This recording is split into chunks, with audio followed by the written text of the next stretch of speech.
नमस्कार विद्यार्थियों।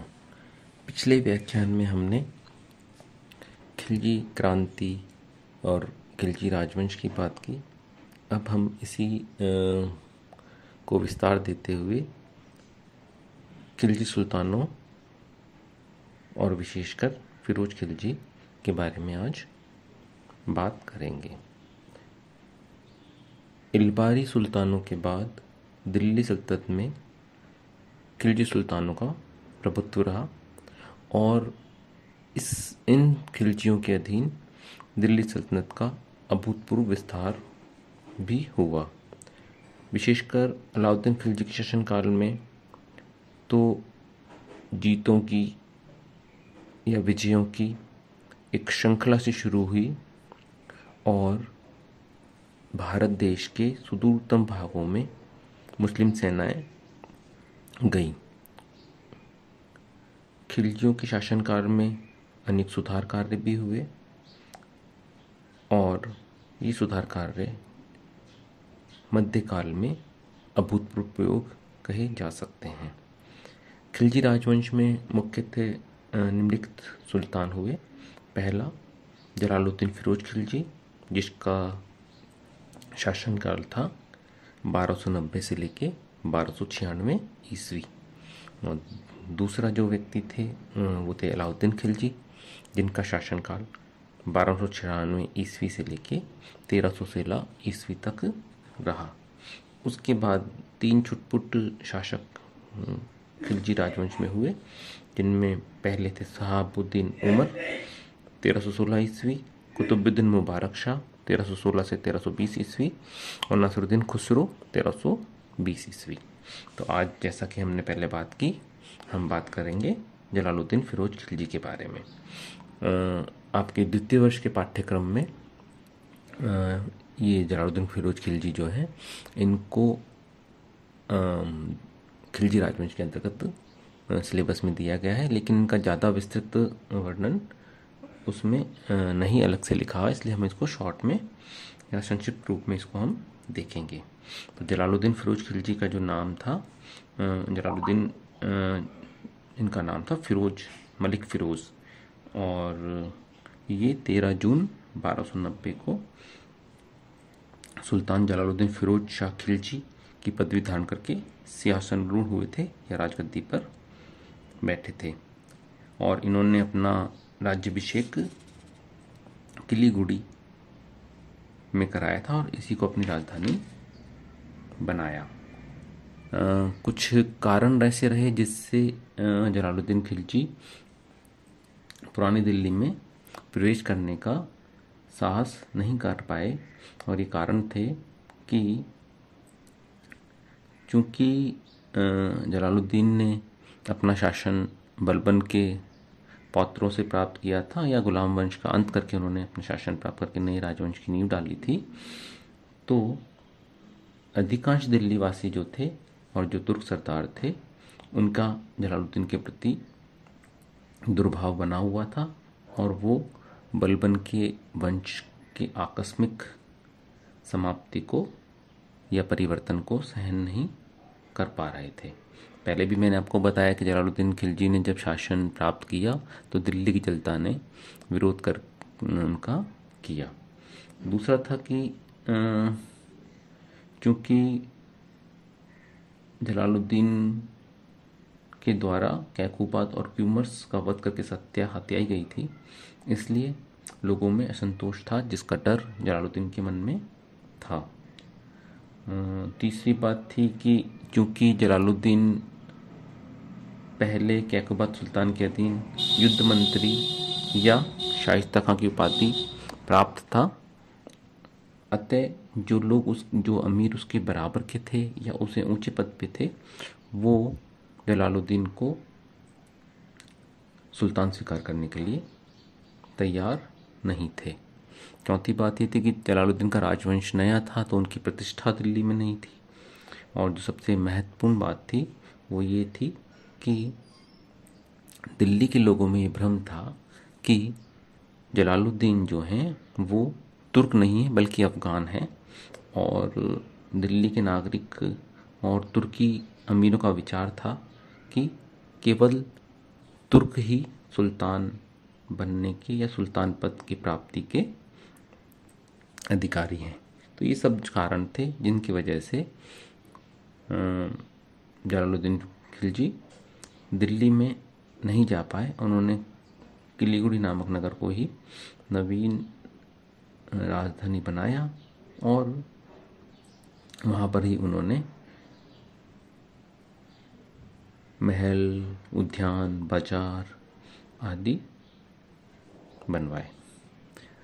कुछ विद्वान ऐसा मानते हैं कि जलालुद्दीन के अंदर एक शासक बनने की योग्यता नहीं थी। उनका मानना था कि शासक को बलबन ने जिस प्रकार की नीति अपनाई थी उसी प्रकार की नीति अपनानी चाहिए। तो शासक बनने के उपरांत जो सबसे पहले कार्य इन्होंने किए वो थे कि उन्होंने जनता और अमीरों का विश्वास प्राप्त करना शुरू किया। जलालुद्दीन ने अपनी चारित्रिक श्रेष्ठता, उदारता और धार्मिक प्रवृत्ति के कारण थोड़े ही समय में ये प्राप्त या जनता का विश्वास प्राप्त कर भी लिया। उसने अपने प्रारंभिक कार्यों से जनता की घृणा को स्नेह में बदल दिया। सबसे पहले तो उसने भव्य दरबार का आयोजन किया जिसमें शाही परिवार के सदस्यों, क्रांतिकालीन सैनिक साथियों और अन्य सरदारों और अमीरों को शाही उपहार और विभिन्न पदों तथा पदवियों को देकर पुरस्कृत किया या उनको इनाम दिया। जनता में इन कार्यों से शांति और संतोष की लहर आई और धीरे धीरे दिल्ली के लोगों ने स्वयं की इच्छा से इस नवीन सुल्तान की अधीनता स्वीकार कर ली और इसके बाद दिल्ली के कोतवाल के आश्वासन और आमंत्रण पर सुल्तान ने या नवीन सुल्तान जलालुद्दीन खिलजी ने दिल्ली में प्रवेश का निश्चय किया।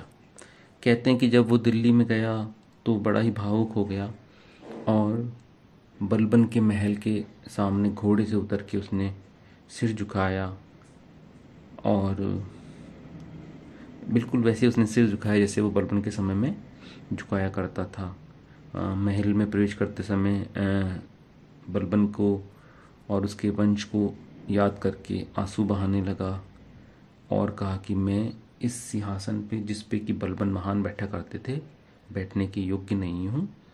और उसके बाद में कुछ सरदारों जिनमें एतमार कच्छन और सुरखा थे, उन्होंने जब बलबन से जलालुद्दीन खिलजी से जिद की तब जाकर कहीं वह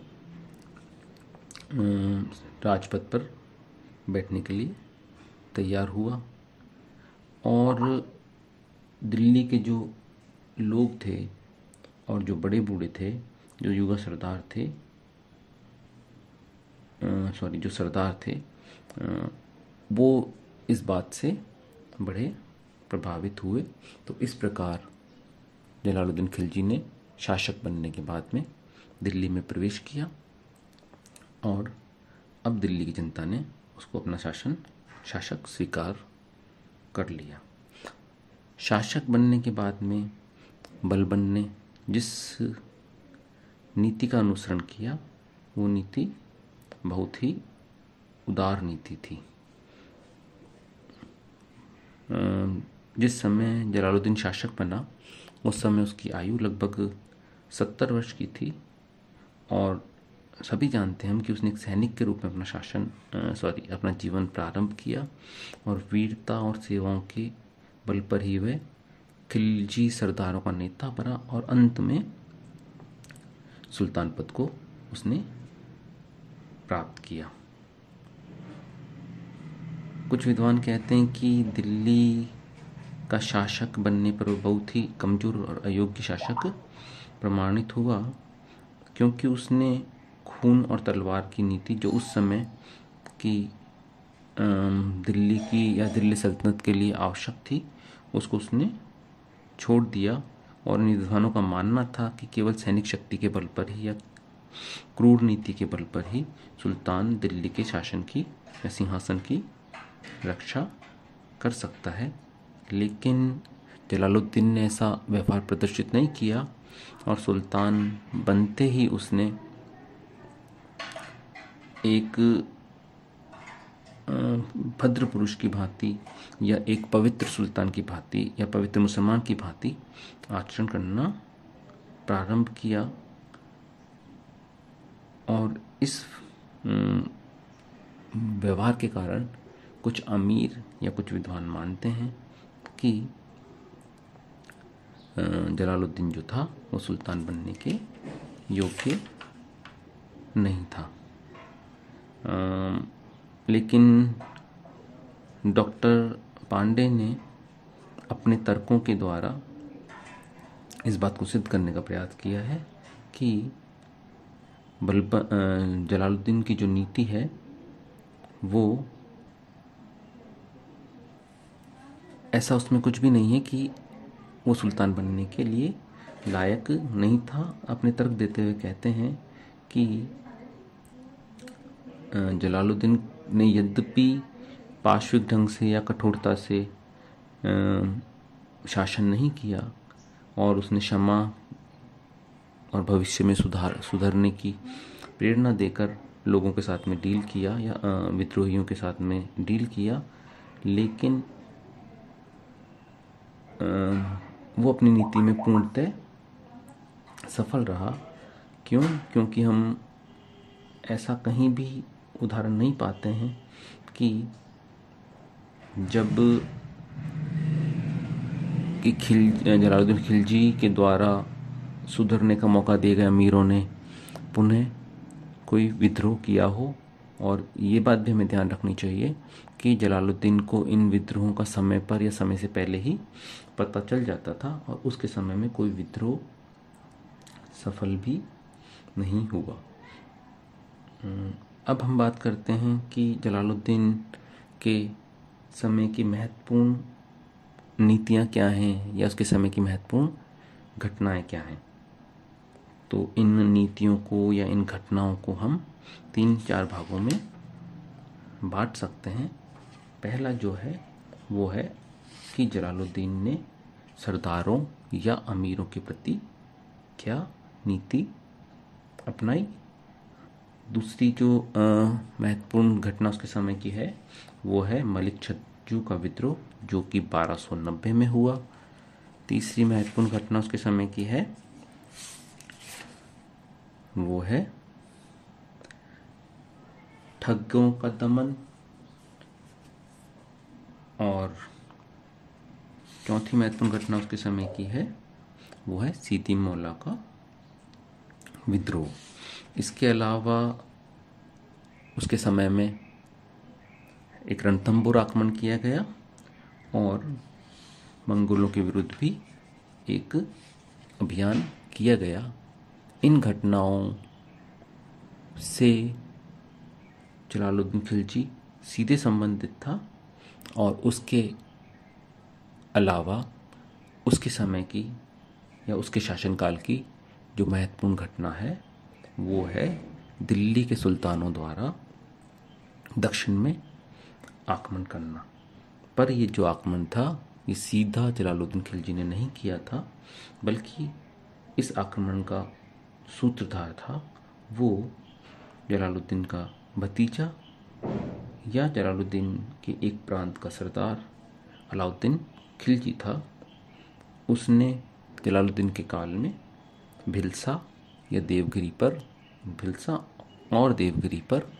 आक्रमण किया। तो कई बार सवाल पूछा जाता है, जिसको आप ध्यान रखेंगे कि दक्षिण भारत पे या देवगिरी पर दिल्ली के किस सुल्तान के समय में आक्रमण हुआ, तो प्रथम आक्रमण हुआ, तो आप याद रखेंगे कि ये आक्रमण यद्यपि अलाउद्दीन खिलजी ने किया था, लेकिन उस समय में सुल्तान जलालुद्दीन फिरोज खिलजी था। तो अब बाकी का वर्णन हम अपने अगले व्याख्यान में करेंगे। धन्यवाद।